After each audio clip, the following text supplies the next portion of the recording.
ये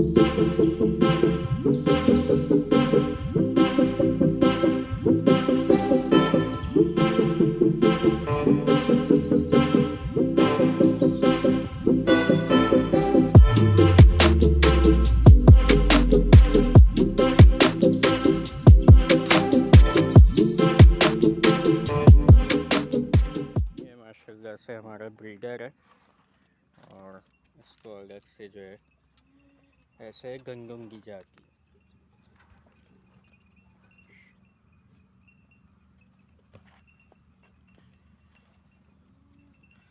है। ब्रीडर के लिए ज़रूरी है ख़ास तौर से कि उसको आप अच्छी खुराक दें, क्योंकि अगर अच्छी खुराक होगी तो फिर आपकी आगे की जो आने वाली ब्रीड है वो भी इंशाल्लाह अच्छी आएगी। तो ब्रीडर की खुराक और ब्रीडर की नस्ल ये बहुत ज़रूरी है, जिसका आपने बहुत ज़्यादा ख्याल रखना है।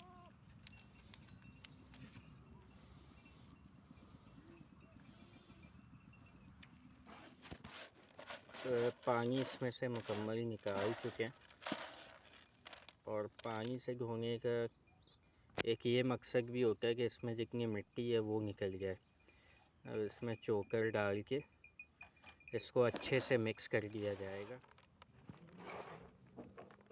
अच्छा, इसमें हम लोग जो है वो थोड़ा सा तेल ऐड करते हैं सरसों का। तेल इसलिए मिक्स किया जाता है ताकि इनके पेट में गर्क ना हो और गैस या अपारा जो है वो क्रिएट ना हो जाए उनके पेट में, क्योंकि गंदों में एक हेवी चीज़ होती है, तो इस वजह से थोड़ा सा तेल मिक्स किया जाता है। इसके अलावा अगर आप अच्छी डाइट दें तो साथ में एहतियात करनी भी ज़रूरी है। तो इस बुनियाद पे हम लोग शाम में बच्चों को ग्रेप वाटर भी लाजमी देते हैं रोज़ाना, ताकि जो है उनका पेट का निज़ाम अच्छा हो। और अगर आप हेवी डोज दे रहे हैं बच्चों को या बकरों को, तो साथ में उनकी जो है या तो उनको थोड़ा एक्सरसाइज यानी कि थोड़ा सा बाहर चहलकदमी करवाया करें, जिसको चराई या ग्रेजिंग बोलते हैं। और आखिर में इसमें हल्का सा काला नमक डाला जाता है, जो कि हज़म करने में बहुत ज़्यादा मुफीद रहता है। और फिर उसको भी अच्छी तरीके से मिक्स कर देंगे।